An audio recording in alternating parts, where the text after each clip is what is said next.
Magandang gabi mga ka-amazing. Handa na ba kayo sa isang kwento ng hilakbot at kababalaghan? Muling magbukas ng inyong isipan, damhin ang kilabot, at samahan ninyo ako sa isang kwentong siguradong magpapatayo ng inyong balahibo. Ito ang mga batang multo sa call center.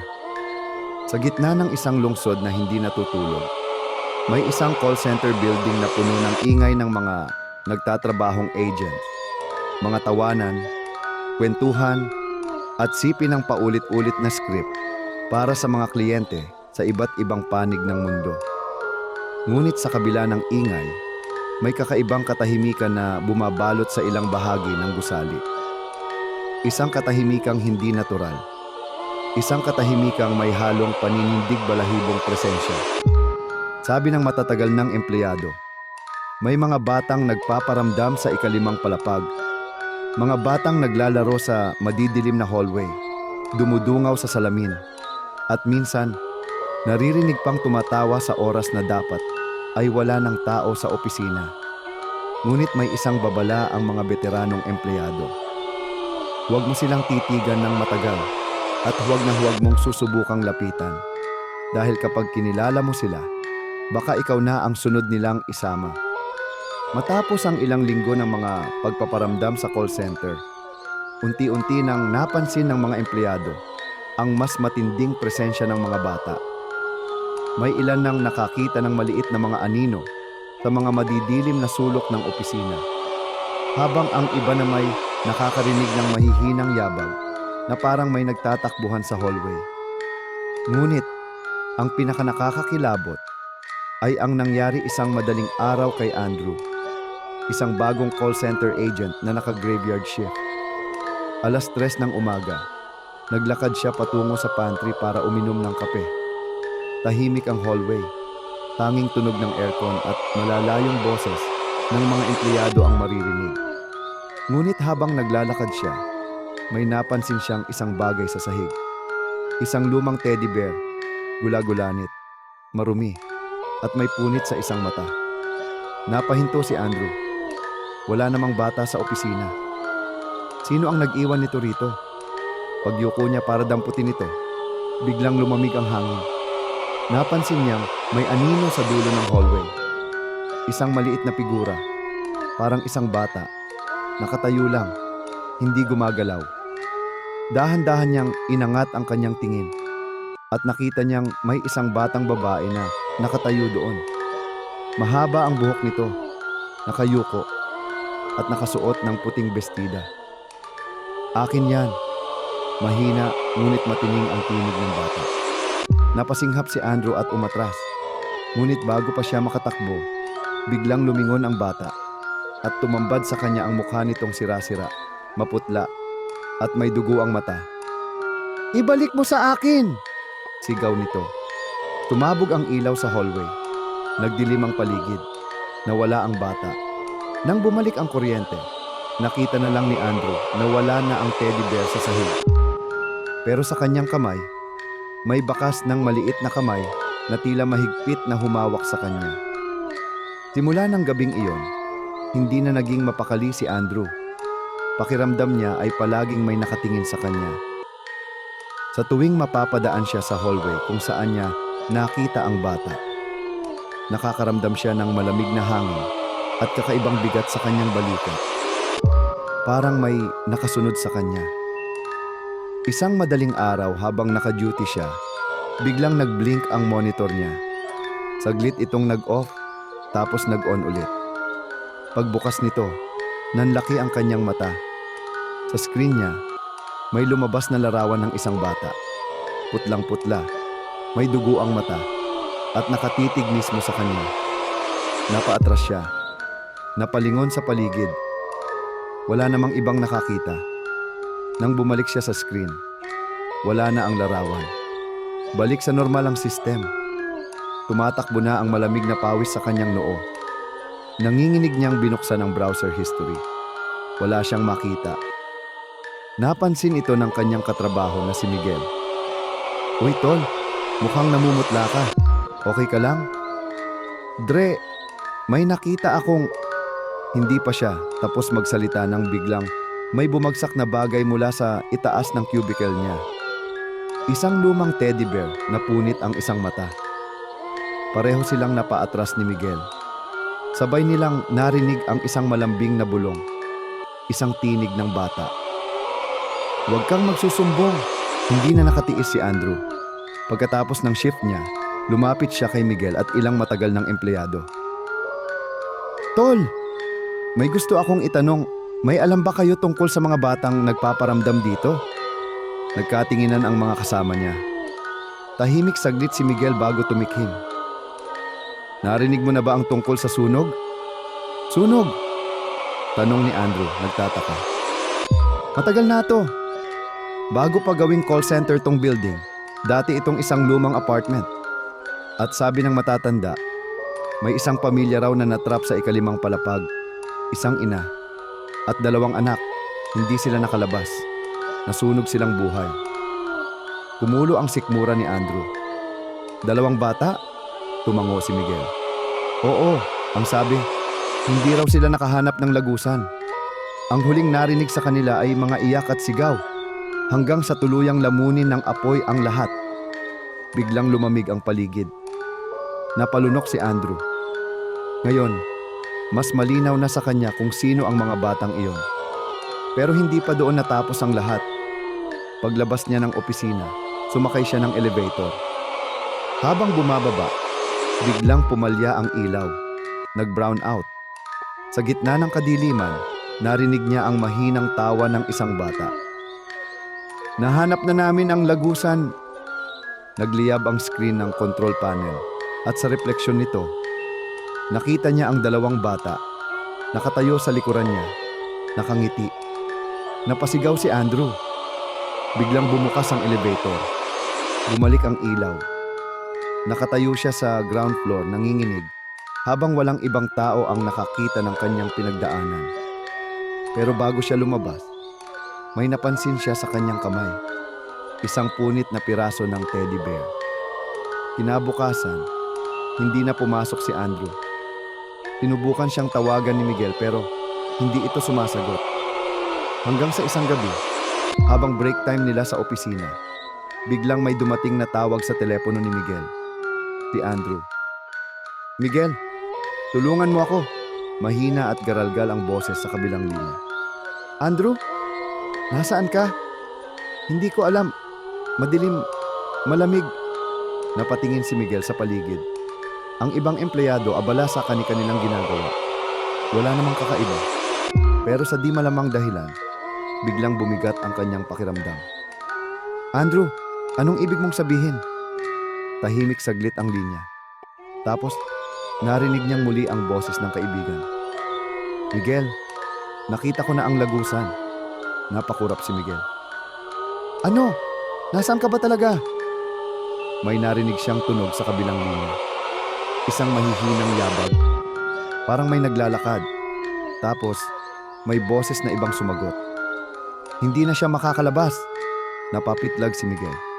Hindi yung boses ni Andrew. Biglang bumukas ang elevator sa dulo ng hallway. Walang sumakay, pero may malamig na hangin na lumabas mula roon. At sa loob, sa makintab na dingding ng elevator, sa refleksyon nito, nakita ni Miguel ang anino ng 2 batang nakatayo sa likuran niya. Matapos ang nakakakilabot na tawag, hindi na mapakali si Miguel. Sinubukan niyang hanapin si Andrew. Tinawagan ang pamilya nito. Pumunta sa apartment niya. Pero tila naglaho ito ng parang bula. Sa opisina, mas lalong lumakas ang presensya ng mga bata. Maraming empleyado ang nakakaranas na ng biglaang paglamig ng paligid, pagkalaglag ng mga gamit, at may ilan pang nagkwento na nakakarinig sila ng maliliit na yapak sa mga pasilyo. Isang gabi, habang nag-iimbestiga, napansin ni Miguel ang luma at sira-sirang blueprint ng gusali na nakasabit sa HR office. Tiningnan niyang mabuti at doon niya napansin ang isang bagay na hindi niya inaasahan. May isang silid sa ikalimang palapag na hindi naitala sa bagong layout ng building. Isang silid na itinago sa likod ng isang pader. Kinabahan si Miguel. Sinubukan niyang puntahan ang nasabing bahagi ng gusali. Pagdating sa ikalimang palapag, napansin niyang mas malamig doon kaysa sa ibang lugar. Tahimik. Walang katao-tao. Pero nang inilapat niya ang kamay sa pader, parang may pumintig mula sa kabila nito. Parang may kumakatok mula sa loob. Biglang bumukas ang ilaw sa hallway. Kumukurap-kurap. Parang may naglalaro. At sa dulo nito, nakita niya ang dalawang bata. Nakatayo. Nakatitig sa kanya. Nakita niya ring may hawak silang punit-punit na teddy bear. At sabay nilang sinabi, "Narito siya." Dahan-dahang lumapit si Miguel sa pader kung saan naroon ang nakatagong silid. Kinakabahan siya, pero kailangang malaman niya ang totoo. Dinikit niya ang tenga sa malamig na sementado at muli niyang narinig ang mahinang katok mula sa loob. Tok, tok, tok. May tao ba sa loob? Wala nang pag-aalinlangan. Ginamit niya ang isang lumang bakal na tubo mula sa fire exit at buong lakas na hinampas ang pader. Isang hampas, dalawa, tatlo, hanggang sa bahag! Bumigay ang isang bahagi ng pader. Naglabas ng makapal na alikabok. Napaatras si Miguel. Inubo-ubo habang sinusubukang silipin ang loob. At nang luminaw ang paningin niya, napanganga siya sa kanyang nakita. Isang lumang silid na halos hindi na ginalaw ng panahon. Madilim, marumi, at sa sahig, may nakakalat na mga sirang laruan. Mga lumang teddy bear. Pero ang mas nagpahinto sa kanyang paghinga, ang isang kalansay na nakayuko sa isang sulok. May mga galang-galangan ng kadena sa paa. Nanghina si Miguel. Isang bangkay ng isang may edad na babae. At sa dingding, may nakaukit sa lumang sulat kamay. "Huwag niyo kaming iwan, Mama." Tok, tok, tok. Muli niyang narinig ang katok. Pero ngayong malaya na ang silid, alam niyang hindi ito nanggagaling mula sa loob. Nang lumingon siya, naroon na ang dalawang bata, mas lumapit sa kanya. Mas malinaw na ang kanilang mga mukha. Maputla, may mga bakas ng paso sa balat, at may mga matang tila punong-puno ng dalamhati. Sabay nilang sinabi, "Nahanap na namin ang lagusan. Makakasama na namin siya." Biglang sumara ang pinto ng silid. Nagdilim ang lahat. At ang huling sigaw na narinig ni Miguel, bago siya tuluyang nalunod sa kadiliman, ay ang tinig ni Andrew. "Miguel, tulungan mo ako!" Muling nagmulat ng mata si Miguel. Madilim. Hindi na siya nasa call center. Hindi na siya nasa lumang silid. Sa halip, nasa isang malawak at abandonadong apartment siya. Tira-sira ang mga pader. May mga bakas ng sunog sa sahig at sa paligid niya. May mga laruan. Dito nangyari ang trahedya. Napalunok siya. Andrew?" Walang sumagot. Pero sa di kalayuan may narinig siyang humihikbi. Dahan-dahan siyang lumapit. Sa isang sulok, may nakaupo, nakatalikod sa kanya. Si Andrew. Mukha itong basang-basa ng pawis, nanginginig, at nakayuko habang mahigpit na hawak ang isang luma at punit na teddy bear. "Andrew!" Tinawag niya.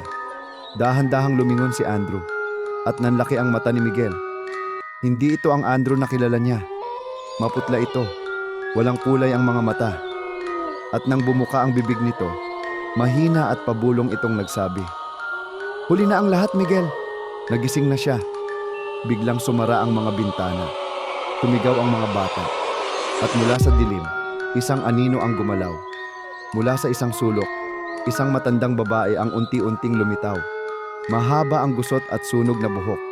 Namumutla ang mukha at ang mga mata nito ay puno ng galit. Ang multo ng kanilang ina. Ngumiti ito ng malawak at sa isang iglap, biglang bumagsak ang lahat sa kadiliman. Nagdilim ang paligid. Hindi na gumagalaw si Miguel. Parang nakatayo siya sa kawalan. Isang espasyo kung saan tanging ang malamig na hangin at bulong ng mga bata ang maririnig. "Miguel!"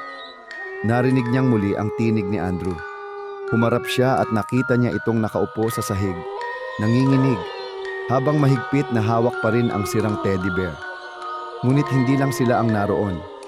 Sa harap nila, unti-unting lumapit ang babaeng multo, ang ina ng mga bata. Habang papalapit ito, bumigat ang hangin. Lumamig. "Patawarin niyo ako," mahina nitong sabi. Napakurap si Miguel. Hindi niya inaasahan iyon. "Patawad?" tanong niya. "Sino ka ba talaga?" Tumingin ang babae kay Miguel at sa unang pagkakataon, hindi galit ang nakita niya sa mga mata nito, kundi matinding lungkot. "Ako si Elena, ang ina ng mga batang ito," mahina niyang sagot. "At ako ang dahilan kung bakit kami namatay." Nagkatitigan sina Miguel at Andrew. "Anong ibig mong sabihin?" tanong ni Andrew. Bumuntong hininga ang babae. Ang paligid ay biglang nagbago. Para silang nasa panaginip. Sa harapan nila, lumitaw ang isang eksena mula sa nakaraan. Isang maliit na apartment. Isang mahirap na pamilya. Si Elena, hawak ang kanyang 2 anak. Umiiyak habang may kausap sa telepono. "Wala na tayong pera," anya. "Hindi ko na kayang buhayin ng mga anak ko, hindi ko na kaya." Naputol ang eksena. Napuno ng usok ang paligid. At sa isang iglap, nagsimulang lumaganap ang apoy. Lumakas ang tunog ng pagsigaw ng mga bata. At unti-unting bumalot ang takot. Ang huling imahe na nakita ni Miguel at Andrew ay si Elena, yakap ang kanyang mga anak, habang tinutupok ng apoy ang kanilang tahanan. Biglang bumalik ang lahat sa kasalukuyan. Nasa harap pa rin nila ang multo ni Elena. Ngunit ngayon, umiiyak ito. "Hindi ko sila nailigtas," mahina nitong sabi. "At dahil doon, hindi rin ako makaalis." Tahimik ang lahat. Sa unang pagkakataon, hindi na takot ang nararamdaman ni Miguel at Andrew. "Anong kailangan mong gawin para makaalis?" tanong ni Miguel. Tumingin sa kanya si Elena, nanginginig. Saka muling tinawag ang kanyang mga anak.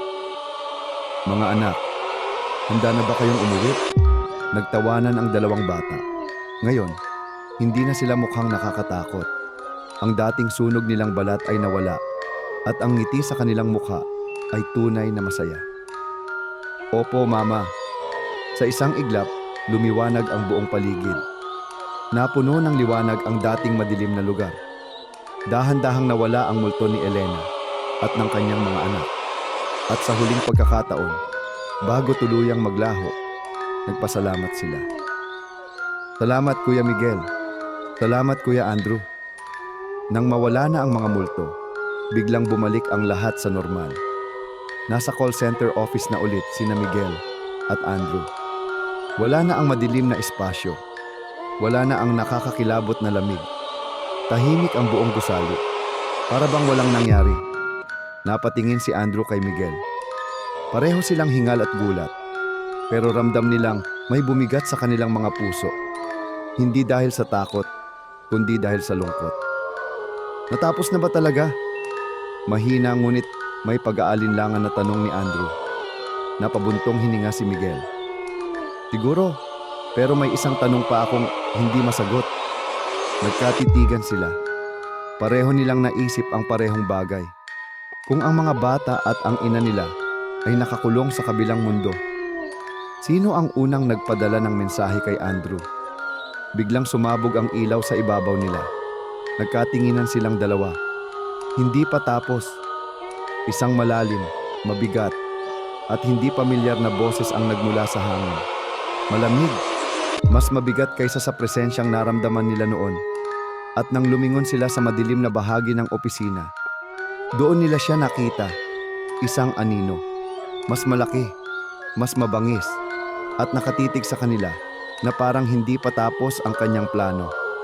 Dahan-dahan itong ngumiti, at sa huling sandali bago tuluyang nagdilim ang screen. "Ako ang tunay na bantay ng lugar na ito, at kayo na ang susunod." Napako sa kinatatayuan sina Miguel at Andrew. Hindi sila makagalaw. Ang anino sa harapan nila ay masyadong malaki, masyadong malamig, at masyadong buhay. "Kayo na ang susunod." Narinig nilang muli ang boses nito. Malalim, mabagal, parang bumubulong ng direkta sa kanilang isipan. Tumingin si Miguel kay Andrew. Pareho nilang alam, oras na para tumakbo. Blag! Bago pa sila makagalaw, biglang sumara ang pinto ng opisina. Ang mga ilaw ay nagkislapan at ang paligid ay biglang bumalot sa matinding dilim. Hindi kayo makakatakas. Dahan-dahan, nagsimulang gumalaw ang anino. Hindi ito naglalakad. Hindi ito lumulutang. Para itong dumudulas sa hangin. Lumalapit sa kanila nang hindi gumagalaw ang mga paa. Anong gusto mo sa amin? Sigaw ni Miguel. Pilit na pinapakalma ang sarili. Tumigil ang anino. At sa kauna-unahang pagkakataon, lumitaw ang kanyang mukha sa liwanag. Isang walang mata, walang bibig, at walang ilong na anyo. Para itong isang madilim na silweta ng isang tao. Pero hindi normal. Dapat ay tapos na ang lahat. Pero binuksan ninyo ang lagusan. Nanlamig si Miguel. Anong lagusan? Ang mundo ng mga bata ay matagal nang nakasara. Pero dahil sa inyo, nagising ang isa pang presensya. Ang mga naunang bantay at ang mga susunod na biktima. Napatingin si Andrew kay Miguel.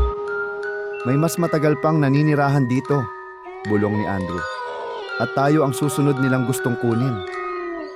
Biglang lumakas ang hangin sa loob ng opisina. Tumalsik ang mga papel, bumagsak ang mga mesa, at nagsimulang mag-ingay ang bawat teleponong matagal nang hindi ginagamit. Ring! Ring! Ring! Sabay-sabay na tumunog ang lahat ng telepono. At sa bawat linya, may isang boses na bumubulong. Tulong! Tulong! Tulong! Napalunok si Miguel. Ito na ang tunay na bangungot. Ring! Ring! Ring! Nagpatuloy ang sunod-sunod na pagring ng mga telepono. Sa bawat tunog, mas lalong lumalakas ang bulong mula sa kabilang linya. Tulong! Tulong! Tulong! Napaatras sina Miguel at Andrew. Hindi alam kung ano ang gagawin. Nagtama ang kanilang mga mata, parehong gulat at hindi makapaniwala sa nangyayari. Anong gagawin natin? Bulong ni Andrew.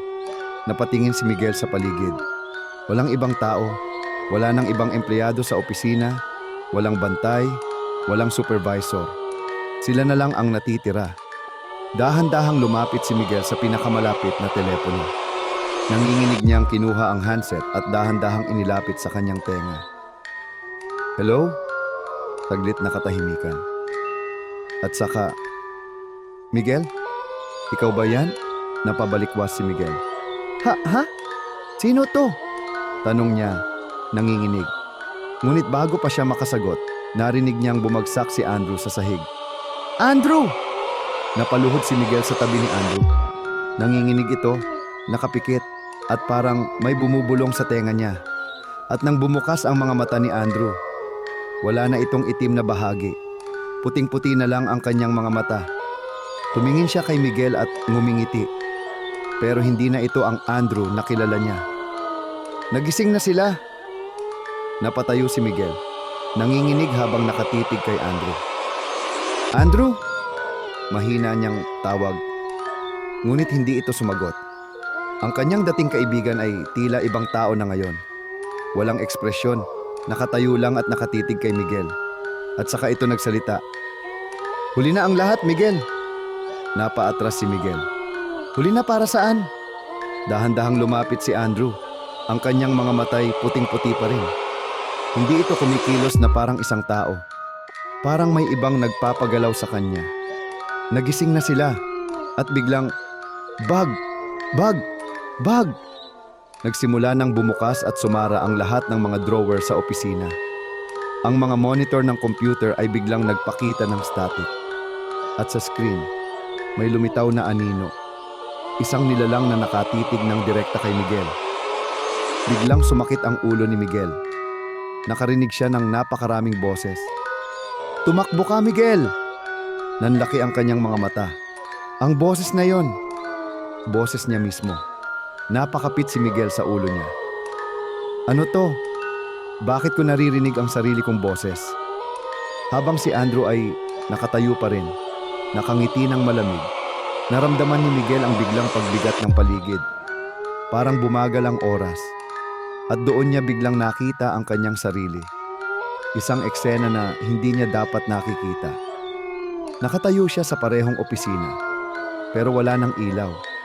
Luma na ang mga mesa, puno ng alikabok, at tila wala nang nagtatrabaho dito. At sa gitna ng dilim, may mga anino, mga taong nakaupo sa harap ng mga computer. Pero hindi sila gumagalaw. Nang lumapit siya, nanlaki ang kanyang mga mata. Mga bangkay, mga empleyado ng call center na tila hindi na nakalabas mula rito. At nang humarap siya sa isang lumang monitor, nakita niya ang sarili niya, hindi sa refleksyon, kundi sa screen mismo.